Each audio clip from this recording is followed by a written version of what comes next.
My next guest tonight joining me here on the MixTape is coming all the way from Long Island, New York. I'd like everybody to welcome to the show Gary and Anthony.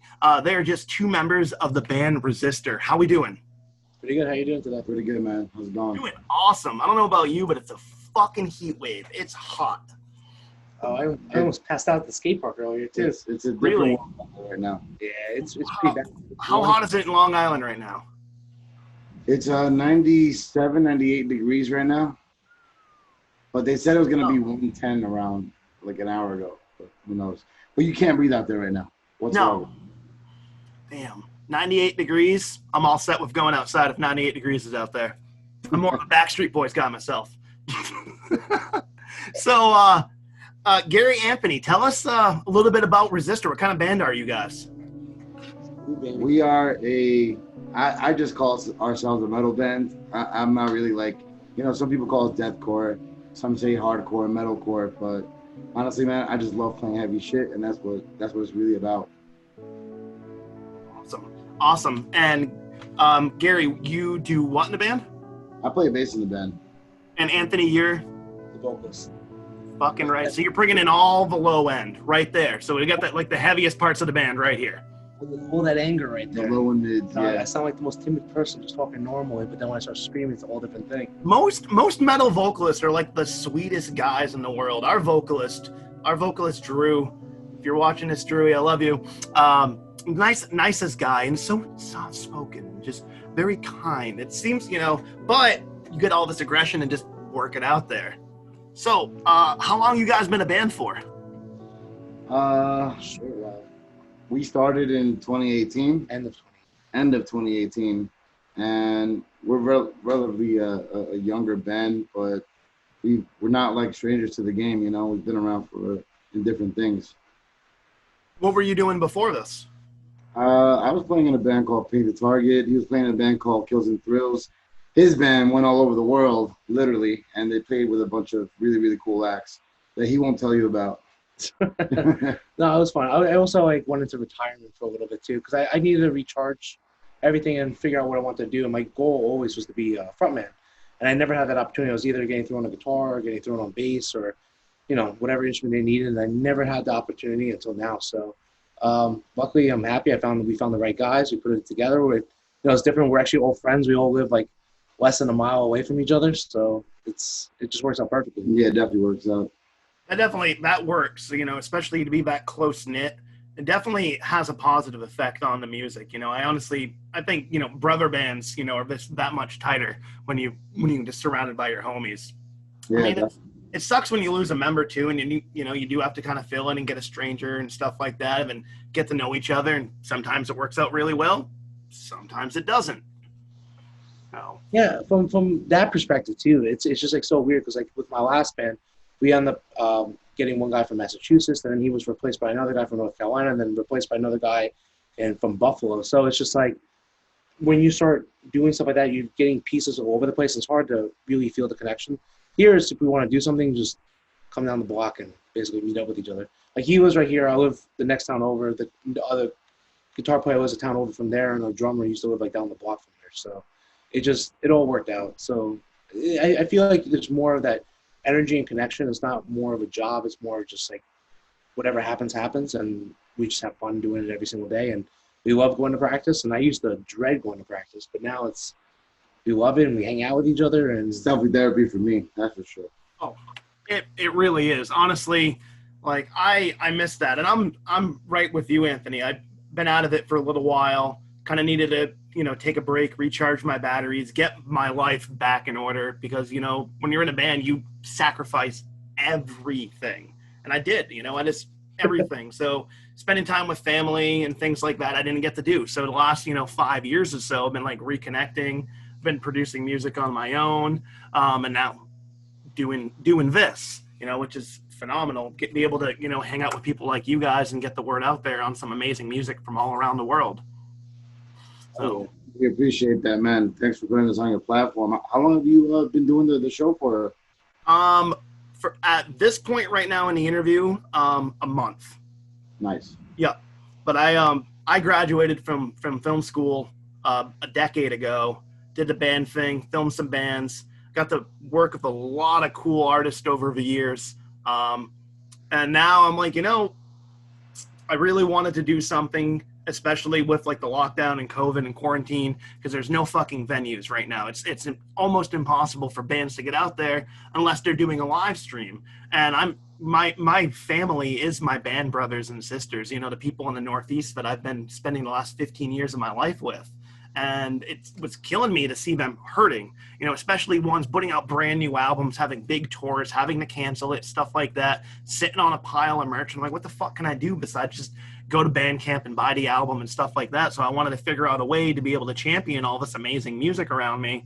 And then it just blew up into something bigger. So that's awesome. And it's always good to hear, like, especially when, you're trying to do that step further to, help out the community, help out everyone that's been there too. I mean, like this whole situation too, like it's just like more of an adapting type of situation. We had a tour booked for April and a tour booked for August, and little by little you're watching them drop like flies, and the shows get canceled. I mean everything happens, down the line. We'll worry about there, but at least for our side of the story, like we actually been trying to do a lot more too. We actually did a little bit of a fundraiser where we're taking all our merch sales and we donated to all the hospitals around here, because Long Island especially was a hot spot right in the beginning too. So we donated whatever we could to the what was it called, the New York? It was New York City Health and health workers and doctors and nurses. Yeah, so it's everybody that needed first aid. It was like right in the beginning when they had no masks, no ventilators, no anything, and people were just stockpiling. It was really disheartening to see, but it was just nice that we were able to help out a little bit as much as we could. And also through this whole thing, I think, just adapting to like the circumstances of not having shows around. We released a new song and video in April. We're actually releasing another new song and video this Friday. We're going to attempt to do some live streaming stuff. We tried to do it with Instagram Live too, but it's something that we're trying to teach ourselves to at the same time and try to move forward with, because especially when it's just us, because we were away from each other for a good portion of it too. We only recently were able to come back together and start practicing after all of us, have been quarantined and pretty good and only with each other. So it's just evolving and adapting, and I'm also happy to see how other bands are doing it too, and how other people in the community are evolving and working around it and trying to keep everything still alive and still moving too. So like once everything hopefully gets back to normal, hit the ground running and everyone can, kill it again. Yeah, man. I mean, for me, like I've always felt like this whole crazy situation shows you how the industry is flawed in the sense that, man, you take away live shows, no one's making a living. And I feel like a lot of things are, put into question, like what can we do to take advantage of the internet? And that's what we're doing, just trying to remain and ensure a live online presence. We're on TikTok, something I never thought I would download in my life. I'm 33 and I'm just like, I have a TikTok now. But yeah, we're on there. You want me to make one, and dude, I've got like 7 different platforms I've got to maintain already. Like, I don't think I can add an 8th right now. Yeah, it's rough. I'll tell you one thing about it though. What I see about TikTok that a lot of people don't.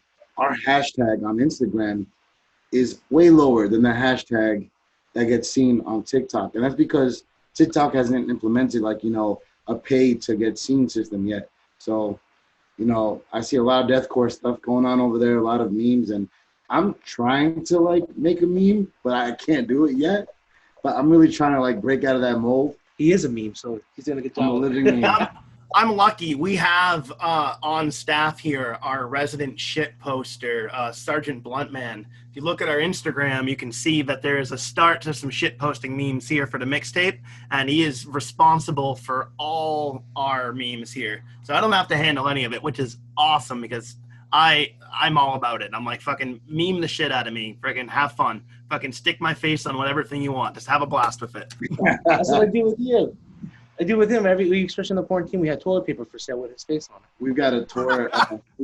Production company called Raw Dog Productions, and it's like a photo of me, and yeah, it's hilarious. That's hilarious. I didn't know you can get custom TP made of people. No, it's just Photoshop. Oh, it's Photoshop? Yeah.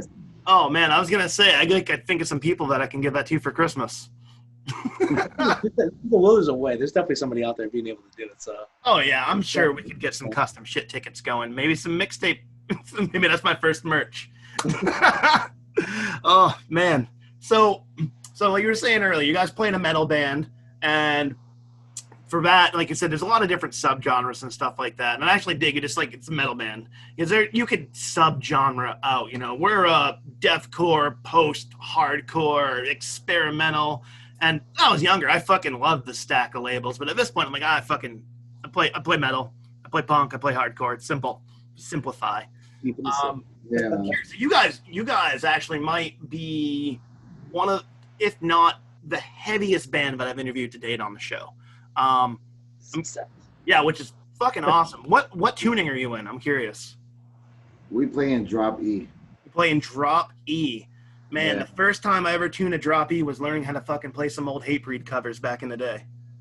Yeah, man. I had to figure when I joined. Oh, not drop D, drop E. Drop Yes, E. no, I know E. Oh yeah, drop E. Way down. When I learned that we were going to be playing in drop E, I was just like, what the fuck? Like, you know, I was like, oh, we're going to play low. Yeah, I was thinking drop A or, you know, something that everyone does. And I literally had to do a lot of research how to get a bass string that low and make it sound tight. Yep. Because a lot of people, they like to tune up, which I'm not knocking that. It sounds good, but I like having my bass lower than the guitar, period. And so I ended up getting like a custom set of strings. You know, I went from a 130 gauge string to a 190, and it's ridiculous. It looks like an elevator cable, and it's definitely fun to play. That might be the thickest gauge bass string that I've fucking heard of. That's huge. It's gotta be like bigger than my pinky. Yeah, there's people out there rocking like double drop C, double drop D, and their gauges are in the 200s, and I'm like, nah, man. And maybe I just haven't researched a bit, because I'm in a drop A guy to drop E, you know. But even still, my little run with drop E, my guitar, I mean, even with the Wizard 3 on my Ibanez, like it held it, but it didn't quite like it. It seems to sit really well in that drop A category right there. You guys are fucking heavy. Appreciate that. Oh, dude, and I love it. Now, you know, within our community, you know, and it seems like depending on what you're into, we keep getting lower and lower and lower. Do you fear that breakdowns will eventually hit a brown note? I think no, bro. because I've heard some breakdowns that I'm like, I'm gonna shit my fucking pants right now because it's just, and just especially live. And Black Tongue, they play in really stupid low tuning, and they sound sick though. It's crazy. It's all about the mixing at the end of the day when it comes to recordings.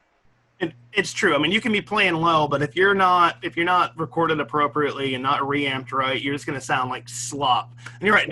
The production value on Black Tongue, they're like one of my, when I do exercise, which is few and far between these days, they're definitely like, all right, put on some Black Tongue and I'm going to fucking just swell up. And that's like twice a year at this point. I've not been too good on I think I gained like the COVID fucking maybe like 38. I like doubled up on it. COVID 50. Dude, I haven't been perfect. I definitely gained some weight, and that's like I lost like maybe 35 pounds before COVID, and I was really trying to go at it. And gyms get closed down. I'm like, damn, and I hate working out at home. It's not the same. I love being in the gym, but what are you gonna do? See, for me, one thing that, especially being in Maine, I was like, all right, I need something where I can't go out and do things like that anymore. Because I was like, this is the fucking year. I'm going to get a fucking gym membership and I'm going to fucking get myself back into shape. I'm 35. I'm like, I need to. And then everything happened. I was like, fuck, what am I going to do? So I went and bought a kayak.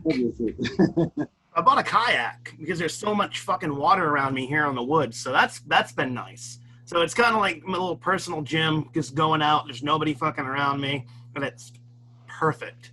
It's perfect. It's like me and Nick.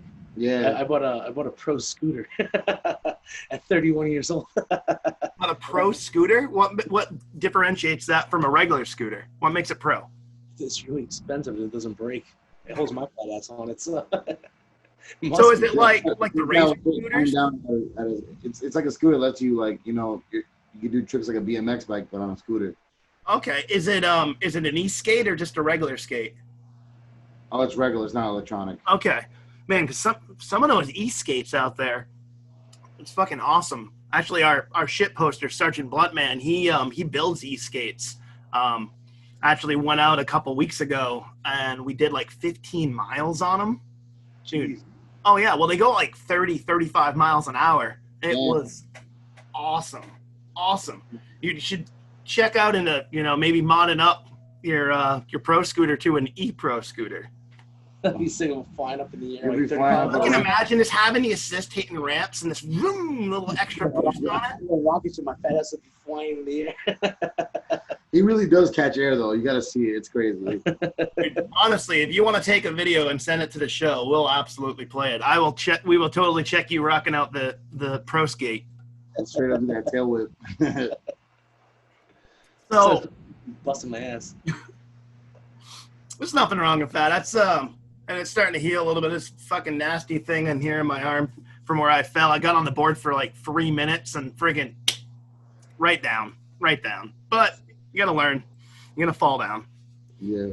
So you guys both been in bands for a while and stuff like that. When did you first get started into playing music? I've been playing since I was 16. Since you were 16? Yeah. I just, I played violin professionally as a kid. My mom put me in the orchestra program, and That's cool as shit. I was good. Yeah, it's funny because I never really learned how to properly play a guitar or bass. I grabbed it because I didn't want to deal with music theory or reading notes. So I just literally picked up everything I learned from violin and applied it to guitar, and now I'm a bass player. And it's whatever. That's my style. It's hilarious. I've never heard that stepping stone before at all. Like, I started in classical violin, and then I got into like metal and hardcore. Yeah, no, I mean, I've always been into that, but like, Chopin. we used to actually, me and my friend, we used to play like Slipknot and Mudvayne songs in class, like on the violin. Did you still do it? No, I haven't played it. Oh, okay. I was like, fuck, man, I'm gonna go grab a violin. I want to hear fucking Wait and Bleed on a fucking violin. In the yellow, Like, God. yellow card with the violin.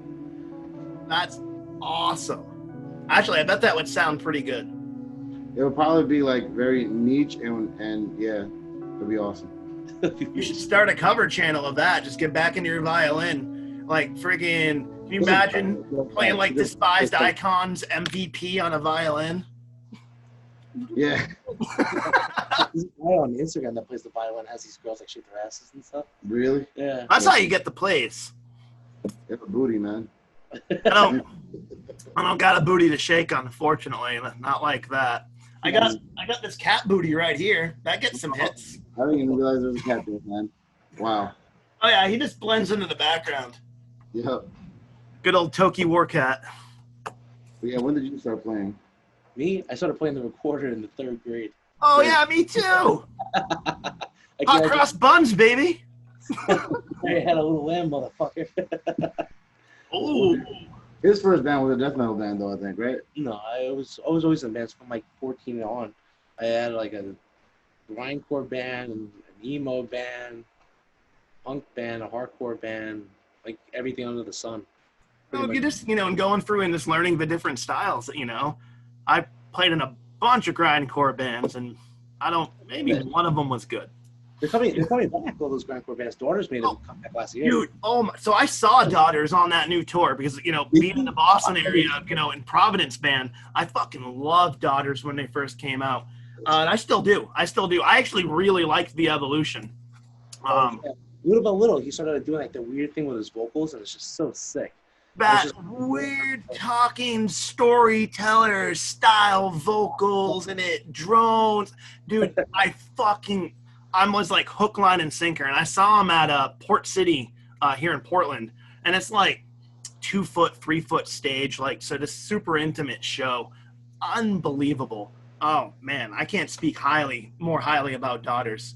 And like for such a long hiatus and just to come back and say, fuck it, we're going to do whatever we want to do. Yeah, so sick. I'm just waiting for A Game to come back. That's what I want. Dude. That was my fucking band growing up. I loved Ed Gein. Ed Gein was an awesome, awesome band. I have a fun story with them. Freaking Pig Destroyer just put out a new album. Yeah. Like, and I was like, oh fuck, dude! Freaking Scott dropping out another one. Freaking love that band. Love that band. When you hear a crazy story about playing with Ed Gein, so it was actually when I was in my grindcore band. So all of us, we got put together money. We're kids, and we went out to the city to go see Ed Gein. And we got there, and the show was canceled. Like, fuck, this sucks. Like, we went all the way out, took the train out to the city, and we get there, and they're actually just chilling in front of the venue in their van, like bummed out that they couldn't play. So then, what? Fuck, man, just come back to Long Island. Come play with us in my buddy's basement. Like, yeah, that'd be fucking awesome. Like, you care if we play with you guys? Like, yeah, we'll come. We'll play in your buddy's basement. We started hitting people up. It was like about at least 100 people that showed up to this kid's basement. And then the best part about this whole show, so we didn't even know who the opening acts were because it was like special guest type of thing. Like, oh, by the way, could our buddy's band come too? Like, yeah, no problem. What band is this? And they're like, oh, Animosity. And we're like, what the fuck? And that was like when we were 15 years old. It was crazy. My friend's basement. It was his grandmother's basement. That's awesome. Was Grandma home? Yeah, and great grandma was home. Grandma. Did they even notice anything was happening? Oh no, but I mean they had to. But there was a lot of people there. There was at one point there was a chair that got thrown through a wall. It was pretty fucking wild. It was dude, and that's when we like got started, like the early 2000s. And I say it, the other guys have been on the show with metal bands and punk bands and stuff. Like the early 2000s when we're playing out, it's a fucking Wild West. Because like deathcore and hardcore and metal were all coming into like this big melting pot, and then mosh styles drastically changed. I lost half my face to a fucking hardcore pit. Worcester Metal and Hardcore show. I got spin kicked to the fucking cheek at Waking the Cadaver. Oh god, Waking the Cadaver. Oh dude, it was like Sunday, first thing at Worcester Metal and Hardcore Fest 2008. They were the first band on the upstairs. I came in shit-housed. I was very drunk at the time. And I was walking across the pit. I wasn't even throwing down. I had a margarita in each hand. Next thing I know, I'm outside holding my face, telling my name, and then I woke up in the hospital. Shattered my orbital, my cheek, and my nose. Jesus. Yeah. Yeah, the orbital was definitely a Wild West. I remember the first time Suicide Silence came to Long Island, I saw my buddy get thrown to a table. He really got picked up and thrown through a fucking table. Dude, when they came out with that EP, dude, like I was like, holy shit. And then like the About a Plane Crash, that fucking song just stood out 100%. Fucking that first Suicide Silence EP blew my fucking mind. But they came out like with a push when like Waking the Cadaver and Born of Osiris and After the Burial, Bela Maya. I mean, it's this big push coming out all at the same time. We're honestly I'm so fortunate to have been able to like play with so many awesome bands over the years and be a part of that. Actually, I miss those days, the MySpace days. MySpace actually was really, very good to bands too. I remember it was. Like we were like in my old band, like we would get stuck like with a canceled show in like the middle of nowhere in like Oklahoma. You can go on MySpace, you just type in where you are, and it'll tell you all the shows around you. So we used to just show up to other shows and be like, "Yo, what up? We're gonna play. What's up?" And they would always let us, and we never had a problem. They would just be like, "Yeah, come on the show," and we would kill. Those would probably be our best shows too. There was a couple shows I was like, "How the fuck did we land on this one too?" But yeah, I mean, we met a lot of cool people just hopping on shows like that. So that's cool. But now, if you want to do that with like Instagram will send you a bill of like $1,000 or some shit. Oh yeah, it's like crazy. Like they to connect with people. Yeah, it's just like I miss those good old days where it was about just being able just to connect, and just be able to spread. That's why I do like the grassroots effort. Like I'm old school. I'll fucking actually send you a message. I'll send you an email, and I'll reach out that way. And I'm like, hey, I'm not a bot. I'm a real person doing a thing here. Come fucking check this out. And honestly, I think there's be more of a resurgence, and I think us, people being at home, actually looking into things, has definitely been a benefit.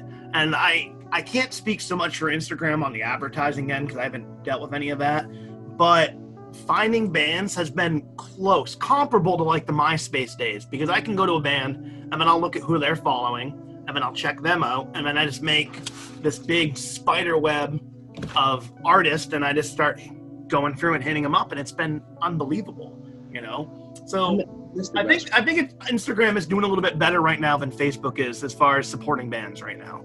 Yeah, 100%. I mean, even with us though, there's like one big thing we firmly believe in is actually keeping those grassroots ways. And you know, like the reactions I get sometimes from people, like even at shows, like we just hand out free CDs to literally every single person in there, hand out flyers to every single thing. Like I used to, before this pandemic, I was living in Brooklyn. Like so every morning I'll get on the train and we have flyers that like printed flyers, and I'll put like the QR code, so you just put your phone there and it'll automatically give you like URL links and stuff.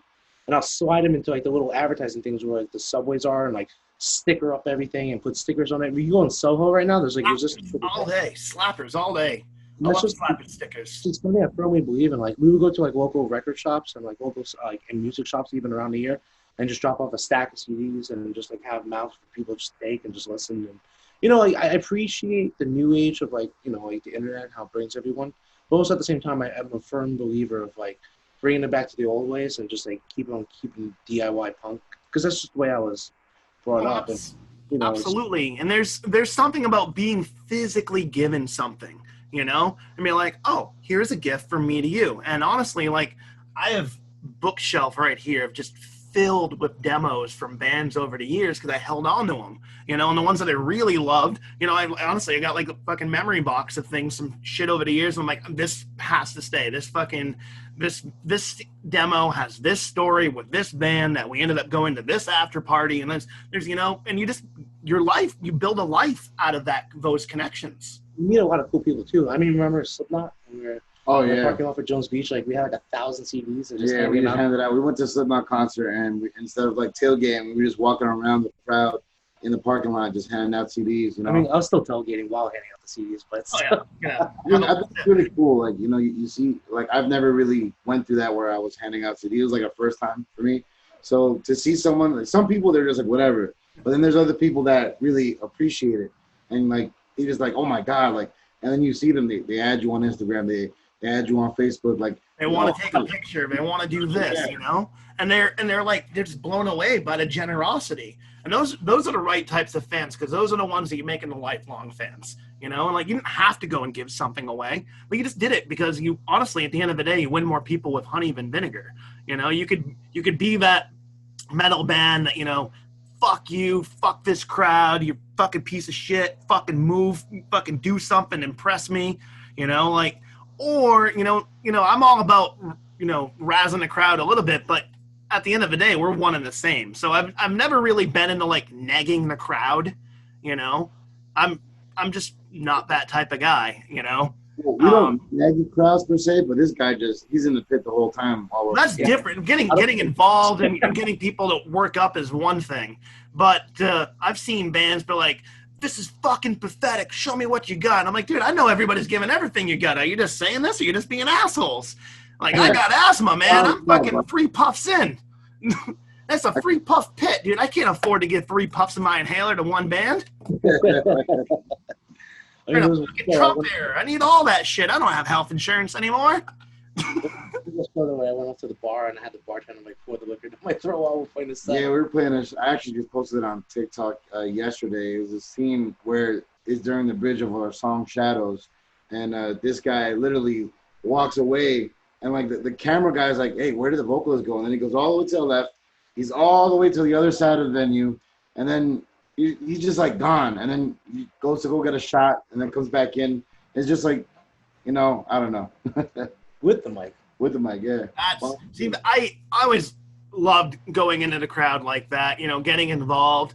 Friggin' the first time I saw the Dillinger Escape Plan in like 2001, they're like first band I really saw like fucking work the crowd in the most beautiful way possible.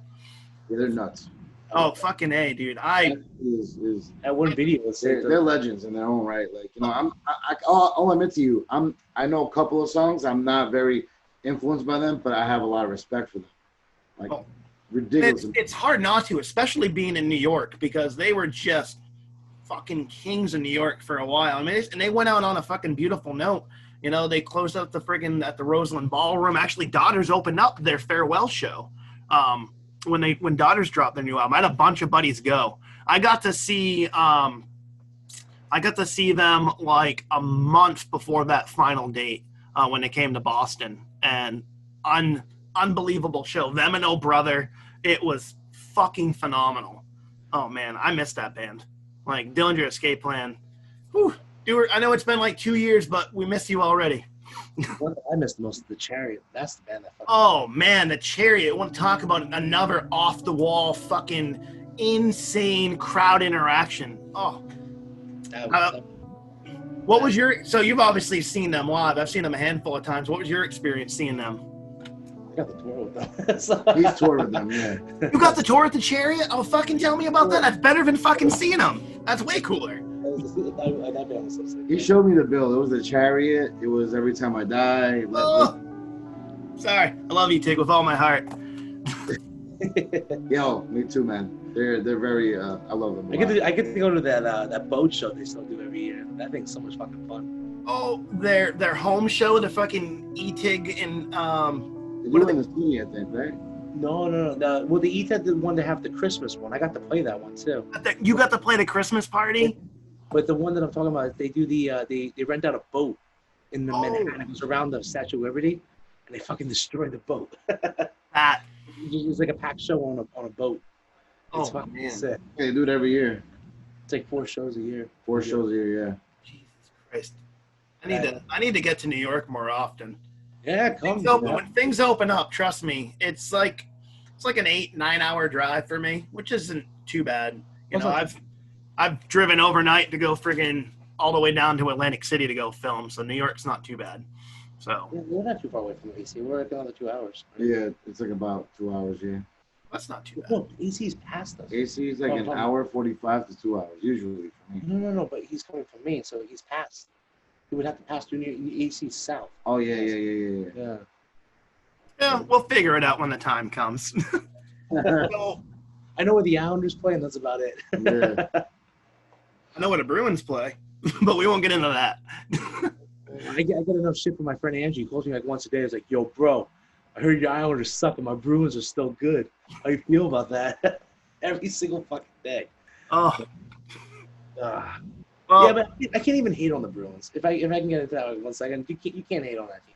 That team's done everything right, and I respect the shit out of the team. and they've really come around in the last decade. Like they're a good team, but the last 10 years of the Bruins have been unbelievable. But just not only that, like most of those are guys that are through and throughout Bruins, you know. But I mean, one thing you can't hate my Islanders on, we have Johnny Boychuk, so Mr. Johnny Rocker right there, double nickel. That's true. But speaking of things related to hockey and sheer brutality, over the years of playing, I mean, what's like one of the most standout things you've ever seen go down on a show? Let it be good, bad. What's some like really standout moments while playing shows over the years? I have had a lot of injuries playing shows. This guy's seen a lot of things. I dislocated my arm many times on stage. There's videos of it all over YouTube. Like popping your shoulder right out? Playing the bass like this with one hand with my arm hanging out. Oh, my God. There was a show in Toronto. I jumped through the ceiling and fell through. I used to be skinny and like a lot more in shape, so it was a lot easier for me to do stuff back then, but I was also younger and crazy.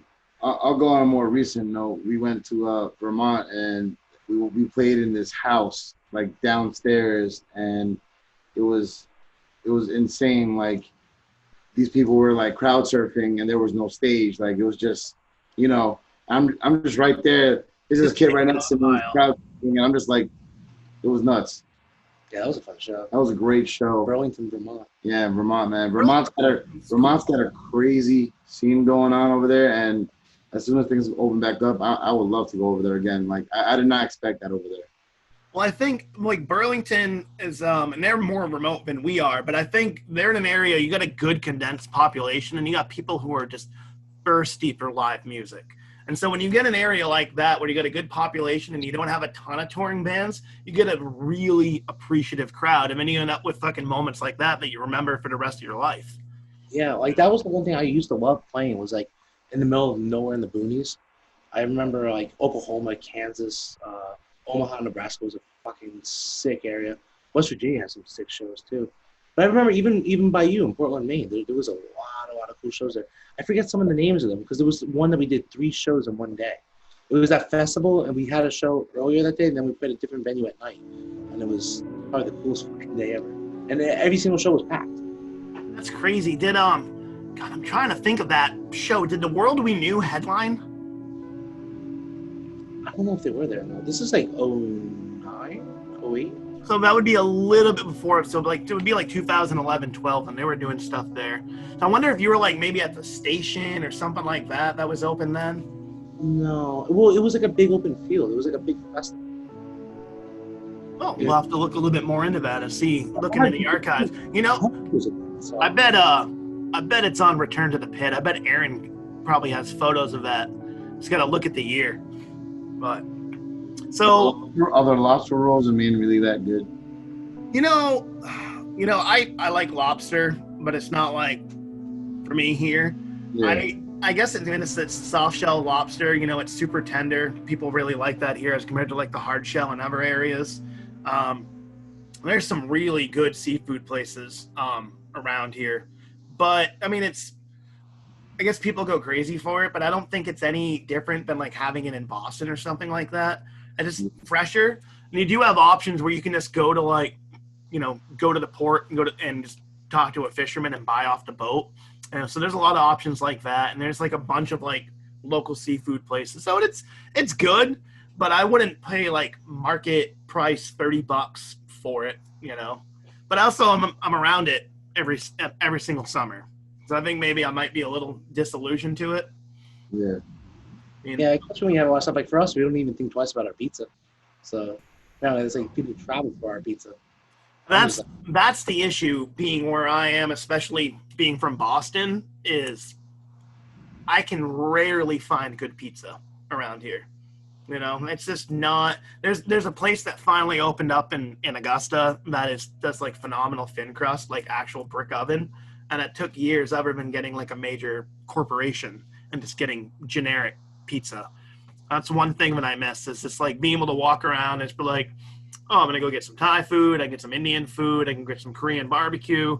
And that's I fucking love food. It's the biggest part of my life now. Food is everything, man. I love that stuff. Especially that I've like, I'm not drinking like I was in my 20s and stuff like that. So like my big thing is like, if I'm gonna go out, like I'm not spending a shit ton of money on drinks. I'm spending a shit ton of money on food. So I fucking love it. It's definitely yeah. I put my COVID potential 40 on there. But I trimmed my beard, so I look thinner now. It looks like I lost weight between episodes if you look at it, but nothing's changed. That's got bigger.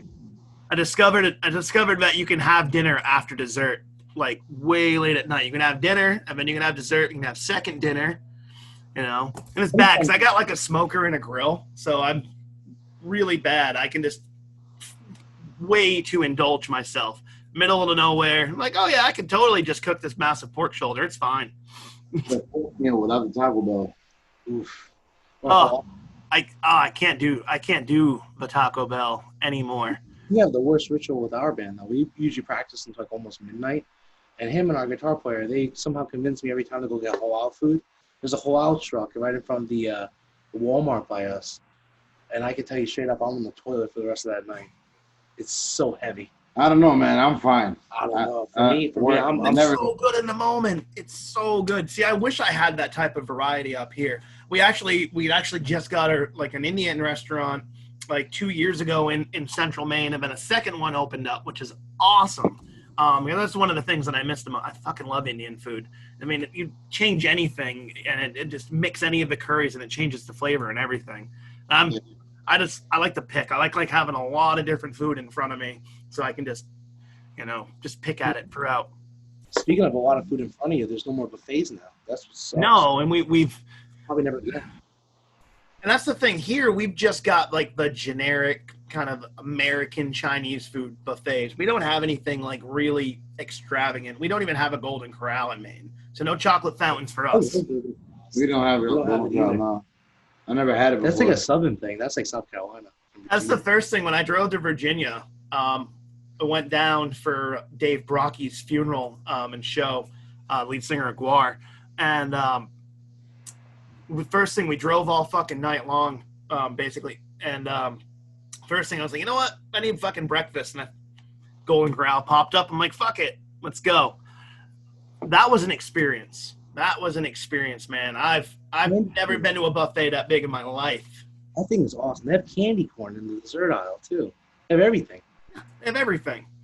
Now, while we're talking food, you got like what state do you think where you've been on tour like holds down as like the best food that you've had on tour?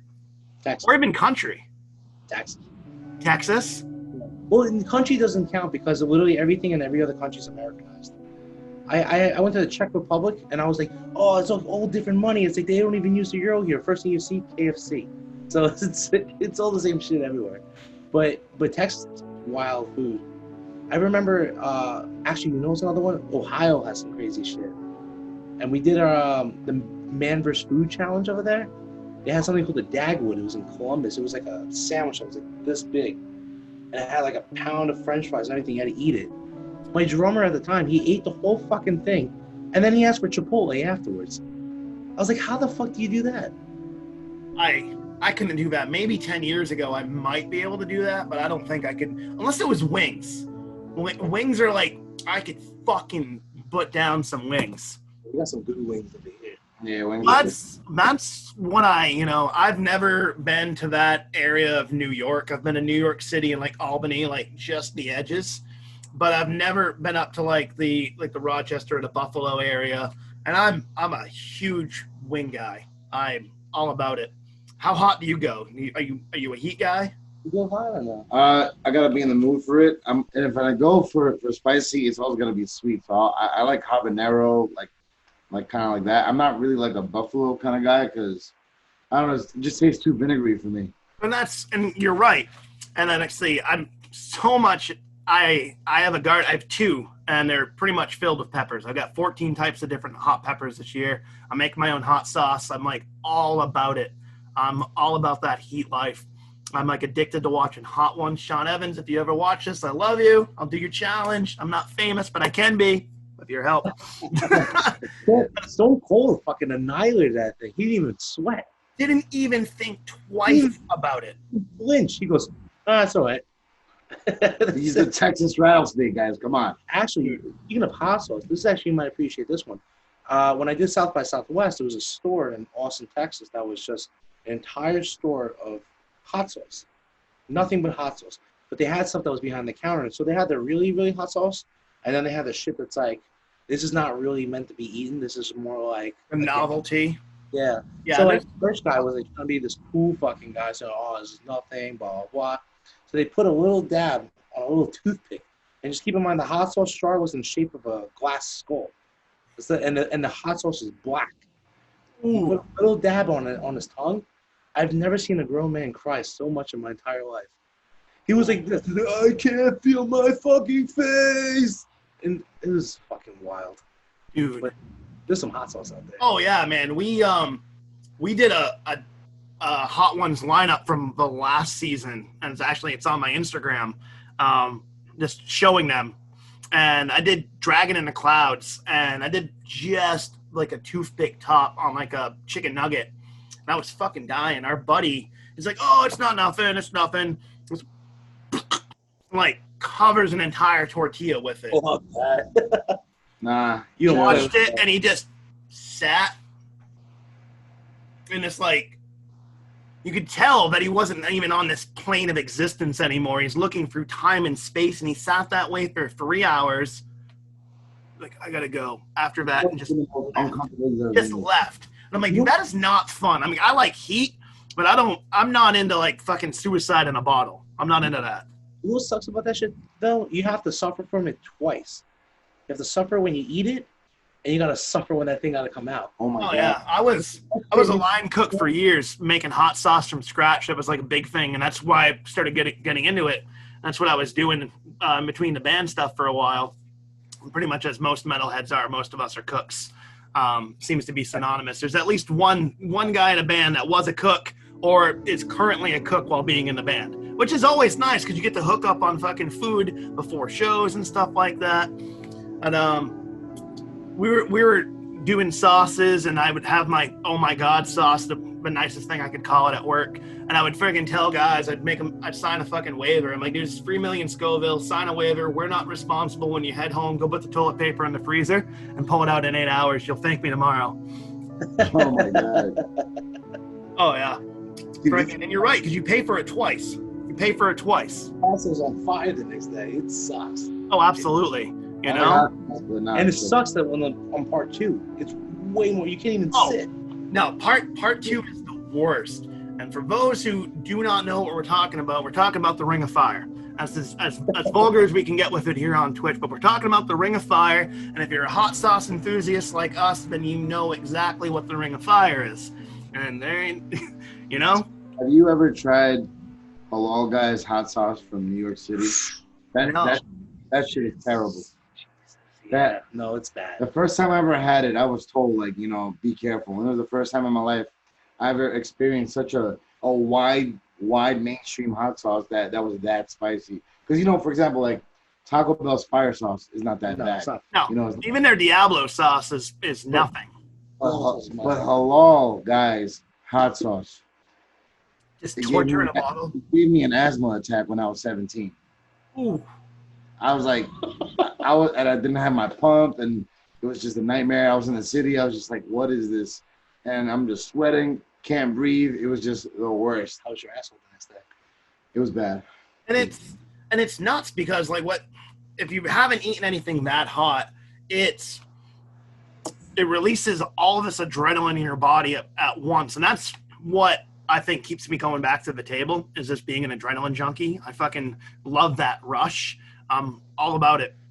And they say hot sauce speeds up your metabolism. So if you're trying to, you know, lose weight, or you want to, like, you know, be able to just drop weight, just add some hot sauce to your food, and, you know, don't overkill it, but it will stimulate your body to, like, burn more calories. Oh, absolutely. The crushed red pepper, cumin, cayenne, they add antioxidants to the blood, which increases your metabolism. So when you go to work out, you actually burn off a little bit more. Dude, it's the power behind hot peppers. It's like one of the best things that you can do. It's a great blood cleaner. It's great for cleaning your kidneys and stuff, in moderation, of course, you know, when done right. You know, otherwise you're just going to be sitting there and Johnny Cashing your way to the fucking toilet. You know, and it makes you hope that we can get a breakdown so heavy that we can get the brown note so we can just instantly resolve it. What do that next song? Yeah, brown note. Get that to the double drop C. Double drop C is Damn, just boom. Oh, That's man. like 90% of these bands are doing nowadays, man. Like, I can't believe how low they play nowadays. It's nuts, and it's amazing because we're at a point where technology has absolutely caught up and is definitely ahead of the game right now. And then musicians will eventually catch up again and get to a point where the technology will be like, I don't know how to handle everything that you're doing all of this at once because there's so many different things going on. And I've been loving the evolution.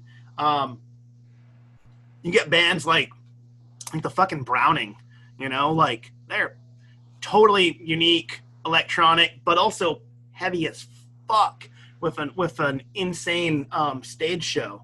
And it's interesting to see, you know, the evolution, especially from 20 years ago to now. You know, bands like, remember, like when Lamb of God first came out, when they were Burn the Priest opening up for Gwar, 99, 2000, and I was like, holy fuck, this is heavy. And then even like back in the Hatebreed, you know, freaking Perseverance, I was like, this is fucking heavy down in drop G. And I was like, this is nuts. I didn't know drop G tuning existed, and then I didn't know, you know, like drop E, and it just, you know, I thought, you know, the heaviest thing at the time was like, you know, being young, it was like Slipknot and, you know, your Mudvayne and your Nothing Face and stuff like that. You know, then you branch out outside of that and you realize like all these amazing bands that aren't getting attention because they're not on the radio, and then you learn of an entirely brand new world and you just never go back to radio music, you know, and that's how it has been for me. Yeah, same here, man. I remember, like, as soon as I got into like more like post-hardcore kind of stuff, I was just like, it just got heavier and heavier for me, and I was just like, all right, you know, It's really cool. You don't hear this every day. Or also how music has taken evolution like in a full circle too. It's like everything that I used to love as a kid is coming back around in full circle now. Like the Corns and the Limp Bizkits and the Slipknots, and it's crazy because now you see how much influence they really took. Like I can name actually a couple bands right now that have turntable guys in their band. I mean, I would love one in my band, but not everyone's down for that because I actually spin. I know how to play turntables too. So I would love something like that one day. Hey, there you go. So that's actually this is let's show this out. My buddy made this for me here. Oh. So you're gonna pull out one of the portables. I have the my own logo here. He painted that on a vinyl for me. But no, that's what I've been doing with the off, my time out of the band as I started a solo career doing electronic music, making drum and bass and things like that. And it's been an absolute blast. I love producing. I love doing soundscaping and stuff like that. I love doing mixing, dude. I would kill to do something like that. I did a little something with my buddy's band where Monsters come from because they were a vocalist, guitarist, and a bass player, and all their drums were electronically written. So we ended up doing a show, I think it was like 2 years ago, where I used my gear live, and it was an absolute blast. Played at Dino's in Portland. It was a good time. As life gets in the way, I think having that element with having that is huge because then you have them handling like your keys and stuff like that. And then for me, samples. I fucking love samples. We have that too live. Like a lot of the samples that you hear are like and all the vocal effects and everything. That's actually from me. I have a vocal pedal board that I run through. That's really cool. So you're handling all those kind of little drops and stuff like that? Everything. Like I have samples. It's actually like we have keyboard samples like that we actually made, and a lot of stuff that we do in the studio too, and like backing tracks and not backing tracks. That's the wrong because we don't do backing tracks, but like that other layer of like extra shit like sample was. We have all that sort of my pedals too, and like all the effect stuff. Like I actually do everything completely live with pedals. That's really cool. I've only seen a handful of bands do that. I mean, commonly you'll have a drummer if they're, the laptop right there that handles it and stuff like that, or even a person off stage, right next to the sound guy with a laptop, with a direct connection into the soundboard. So that's really cool that you're handling that live. So like all the reverbs and delays and all that stuff. Like I'm actually sitting there with the pedals and tweaking everything around and like making everything go crazy too. So you're like a shoegaze deathcore band. Doing a little bit different. That's definitely. I'll tell you one. Just chinoing out with the microphone and every time we play a show, like everyone just sees the pedal board. They're like, "What is this pedal board in front of the stage? And why is it facing the crowd?" And we actually have a rig rundown series on our YouTube page, and we actually covered it. And it's a very unique pedal board. All the effects are analog, they're natural, they're not like like I don't know, super processed. What are you using for pedals? A lot of stuff. But we actually work a lot with Fuzz Roche's effects. There's like one guy that we work with, and then a lot of the other stuff is Earthquaker devices and some electric harmonics. And my sample pedal, I'm using the Boss RC7. A lot of like these, he has like reverb pedals, delays, modulation, and like he does it with his voice, and it's all real time. And I think that the best part about it is you'll listen to something on the EPs, and it gets represented live, replicated right there. It's not really like oh yeah, effects and go and do all this post production on my vocals. You're actually able to replicate the studio sound live. Definitely. And that's huge because honestly, there's a lot of bands I'll listen to, and I'm like, all right, dude, oh man, that fucking keyboard part's awesome. And then I go see them live, I'm like, oh, where's all this post-production stuff? Yes, exactly. That actually happened at a show that we played not too long ago. I'm not going to say any names, but they were a bigger band. And there was this one part that I was just so crazy about. And they had like 3 front vocalists, and I was just like, waiting for that one song. And then they play the song, and then that part happens. And then there's like this violin swelling up in the background before the breakdown happens. No violin. I'm just like, oh. You should have went up stage with your violin. You could have brought yours, man. It's like, oh. You know what? Violins do belong in deathcore, I guess. Dude, honestly, I mean, friggin', with a Dimmu Borgir. I mean, they've proven that cellos, violins, they've rocked the operatic to death metal quite well. That and 70 pounds of spikes and metal. If you're into all that extra weight. When you think about all the heaviest parts of music, like that we play in deathcore, metalcore, or whatever you want to call it, if you listen to those breakdowns, the really like complicated ones, most of them are derived from like Beethoven or Bach. I'm not even lying. Like oh, you're absolutely right. The very classical phonemic, huge. like, bum, bum, bum, bum, and I'm just like, it sounds like some street. And that's why I guess I was always attracted to metal because, you know, I played, you know, the violin and I was like, wait a minute, this is not that different. Well, I think with a good breakdown, especially with the right bands, they actually know how to incorporate a polyrhythm into it, which is you find that traditionally in classical music and stuff like that. It's not always about the notes that are being played. It's about like the notes that are not being played as well. So it's, and it's, you know, remembering that when writing a breakdown, but like, all right, there's all these other instruments and vocal parts, and nevertheless actually incorporating rest into it. You know, you could sit there and just sludge out, but it doesn't have the same body as compared to like a really well-timed polyrhythm breakdown. You're like, oh, fuck. And it just completely catch you off guard with it. And especially when the noise, it scatters and you kind of get the panning effect with it. Oh, man. We got to get gone. So Get a gun. It's a huge friggin' Tom Areo, friggin' big old Slayer gong behind you. Yeah. That's what we got to do. How much are gongs anyway? Oh, I'll tell the people to get a gong. I don't know. You probably end up finding more bongs than gongs these days. Definitely. Most definitely. Unless you go like the whole Bongzilla thing and just make the gong into a bong. That probably exists, man. I've seen whole cannabis corpse aspect. Cannabis corpse. That's hilarious. No, it's real band. Yeah, not even playing on that one. Cannabis Corpse is a real band. They're awesome. stoner versions of Cannibal Corpse songs.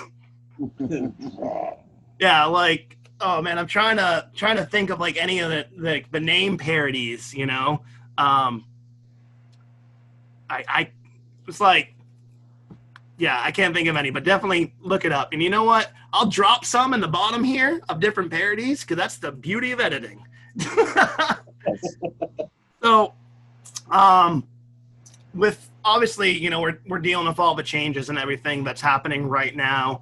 But you guys are fortunate enough to live so close together. So you said you just released a song a few weeks back, or actually a few months ago. What do we have coming up in the future for you guys? Tell them, Gary. This Friday we're dropping a single called Dead Air, and it's a music video song. It's gonna be everywhere, and it's pretty. Friday, what date? This Friday, July 24th. 24th. So this might come out a few weeks after that. So it might be a little bit afterwards, but we're gonna check it out here in a few moments on the show and be able to check out some of your guys' songs. Any final thoughts before we part ways here? Listen to really heavy music and listen to us.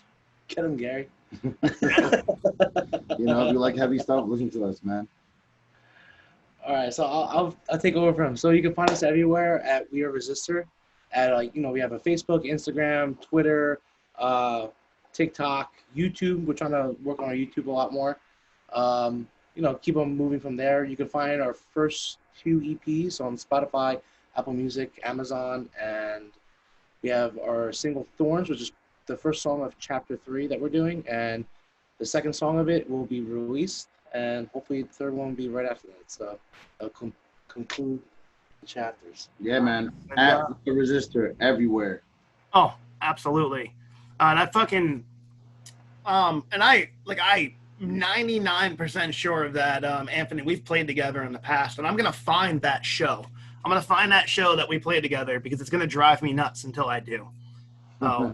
And when things open up, definitely come out that way, and we're probably gonna have to go out for wings. First and foremost, before anything, we're gonna have to hit the city and get some food. With it. We're all about food in this band. Definitely. If it's after 8 o'clock, our drummer wants to be a model, so he won't eat. He'll just watch. Don't worry, I'll eat twice for him. Don't worry. I got 3 times. Actually, wait, no. You give him a single beer, and that diet goes down the drain. Yeah. I remember in Vermont, he had like 10 slices of pizza. Yeah, And it was like 11 o'clock at night, so he could shove it too. Just give him a Oh, beer. that's the thing. When you got just a couple of drinks in you or a lot, I mean, everything goes out the window. Because I'll sit there, but like I'll eat 20 fucking wings and I'll eat half a pizza. Oh, you didn't finish that burrito? I'll fucking finish that. Why not?